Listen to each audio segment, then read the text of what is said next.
RSS పుట్టుకేంటి? ఆర్ఎస్ఎస్‌కి recognition ఉందా? British వాళ్ళు పెట్టారా?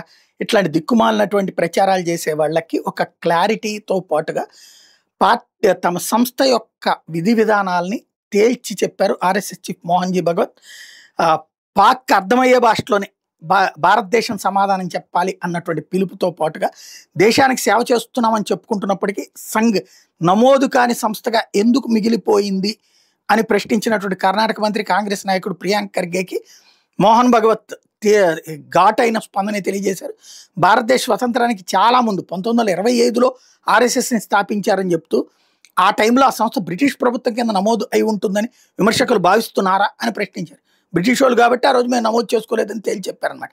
సంఘ్ 1925లో ప్రారంభమైందని మీకు తెలుసా? మేము బ్రిటిష్ ప్రభుత్వంతో రిజిస్టర్ చేసుకున్నామని మీరు అనుకుంటున్నారా? దానికి వ్యతిరేకంగా పనిచేస్తున్నాం.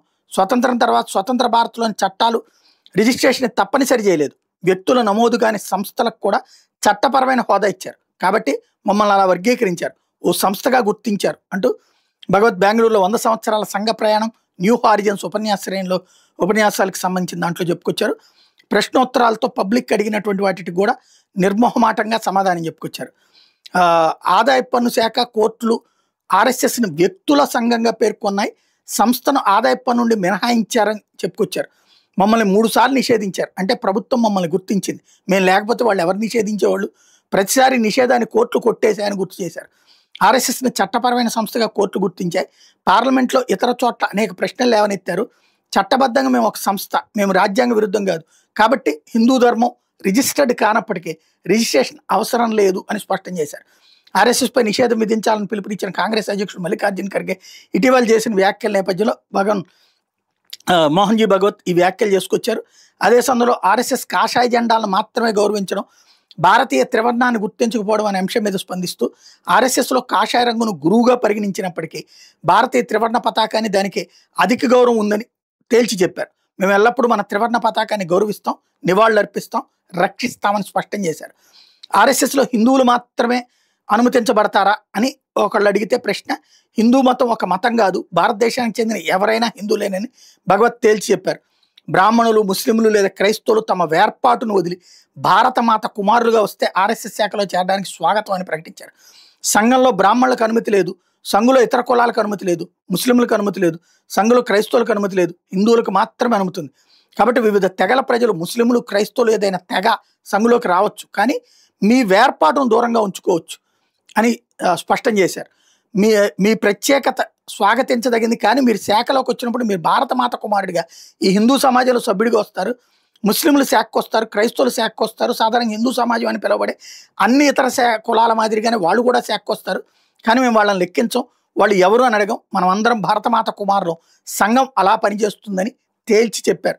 రామ్ మందిరాన్ని నిర్మించడానికి పార్టీ చొరవ తీసుకున్నందున ఆర్ఎస్ఎస్ బీజేపీకి మద్దతు ఇచ్చినట్టు భగవత్ చెప్పారు. అయితే సంఘ్ మద్దతు ఓ ప్రత్యేక పార్టీకి, వ్యక్తులకు ఉండదని, వాళ్ళు అనుసరించే విధానాలకు మాత్రమే ఉంటుందని స్పష్టం చేశారు. దేశం హితం కోసం ఎవరు పనిచేసినా, దేశానికి అవసరమైన విధానాలు ఎవరు చేపట్టినా మేము సంపూర్ణ మద్దతు ఇస్తామని తేల్చి చెప్పారు. స్వయం సేవకులు ఏ పార్టీలో అయినా చేరొచ్చని తమకు అభ్యంతరం లేదని చెప్పారు. అయితే కొన్ని పార్టీలు తమను వ్యతిరేకిస్తున్నాయని, మరికొందరు తమకు ప్రవేశం లేదని చెప్తున్నాయని, అటువంటిప్పుడు ఒక పార్టీ మాత్రం వాళ్ళని ఆహ్వానిస్తుందని గుర్తు చేశారు. పాకిస్తాన్కి అర్థమయ్యే భాషలోనే భారత్ సమాధానం చెప్పాలని డాక్టర్ భాగవత్ సూచించారు. నిజాయితీ గల స్నేహితునిగా భారత్కి సహకరించడం ద్వారా దాయాదికి మేలు జరుగుతుందని హితో చెప్పారు. పాకిస్తాన్కి నష్టం జరిగేలా భారత్ ప్రతిసారి ఓడించాలని పేర్కొంటూ దానివల్ల పాకిస్తాన్ శాశ్వతంగా పశ్చాత్తాపం చెందక తప్పదని స్పష్టం చేశారు. పాకిస్తాన్తో ఎల్లప్పుడూ మనం శాంతినే కోరుకుంటాం, పాకిస్తానే మనతో శాంతి కోరుకోవడం లేదు. భారత్కి హాని చేయడం ద్వారా ఎంతో కొంత సంతృప్తి చెందినంత కాలం పాకిస్తాన్ అలా చేస్తూనే ఉంటుంది. పాకిస్తాన్తో శాంతికి మార్గం ఏంటంటే మన వైపు నుంచి ఉల్లంఘన జరగకూడదు, కానీ శాంతిని పాకిస్తాన్ ఉల్లంఘిస్తే అది ఎప్పుడూ విజయం సాధించలేదు. ఎంత ఎక్కువగా ప్రయత్నిస్తే అంత ఎక్కువగా నష్టపోతుంది. ఉదాహరణకి 1971 పాకిస్తాన్ దండయాత్ర చేసింది, భారత్కి 90,000 మంది సైనికులు కోల్పోయింది. ఆ విధంగా వరుసగా జరిగితే పాకిస్తాన్ ఒక రోజు పాఠం నేర్చుకుంటుంది. అందువల్ల యుద్ధం చేయడానికి పోటీ పడే కంటే మనకు సహకరించడమే మేలని అర్థమవుతుంది. వాళ్ళకి మరో భాష అర్థమవుతుందని అనుకోవడం లేదు. పాకిస్తాన్కి అర్థమయ్యే భాషలోనే మనం చెప్పాలి. భారత్ని ఏమీ చేయలేమనే విషయం పాకిస్తాన్కి అర్థం కావాలి. సన్నిహితంగా, స్నేహంగా, నిజాయితీగా సహకరించడం మార్గం అర్థం చేసుకోవాలి. పాక్ పదే పదే చేసే కుట్రలు ఎదుర్కొనేందుకు మనం సిద్ధంగా ఉండాలి. తగిన విధంగా సమాధానం చెప్పాలి.